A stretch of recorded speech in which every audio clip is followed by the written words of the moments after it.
বন্ধুরা, একটা breaking news Bharat Bangladesh কন্ট্রোভার্সিকে নিয়ে দেখা যাচ্ছে। আর এই নিউজটি কোথাও না কোথাও বাংলাদেশকে একটি শক্ত ওয়ার্নিং যে যদি বাংলাদেশের অন্তর্বর্তী সরকার এইভাবে ভারত বিরোধিতা করতে থাকে তাহলে বাংলাদেশকে নিয়েও শক্ত স্টেপ নেওয়া হবে। আসলে বন্ধুরা, কথা হচ্ছে ভারতের তরফ থেকে বাংলাদেশে পাঠানো বস্তুকে নিয়ে, যেটিতে বড় পরিমাণে একটি ডাউনফল দেখা যাচ্ছে।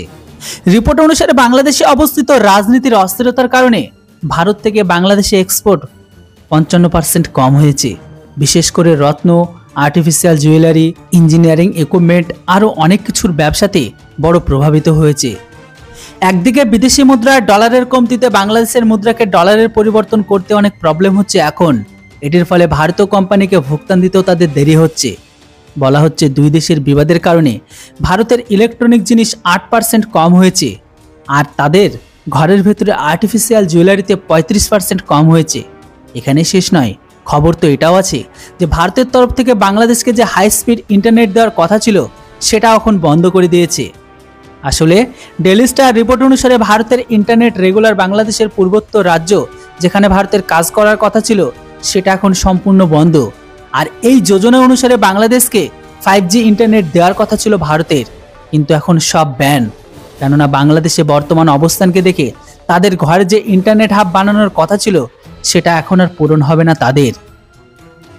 বলা হচ্ছে আজ থেকে 2 বছর আগে পূর্ব প্রধানমন্ত্রী শেখ হাসিনা তিনি ভারতের সাথে তাদের টেলিকম কোম্পানি আর ভারতের টেলিকম কোম্পানির সাথে মিলে একটা প্রস্তাবকে রাখা হয়েছিল, আর সেই দেশে হাই স্পিড ইন্টারনেটের জন্য প্রস্তুত ছিল।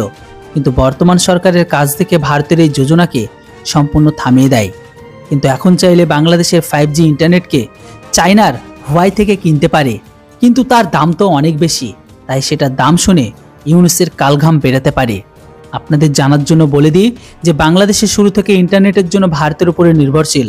শুধু তাই নয়, বাংলাদেশ তাদের মৌসুম বিভাগের জন্য তারা ভারতের উপরে নির্ভরশীল, মানে পুরো ইসরোর উপর নির্ভরশীল।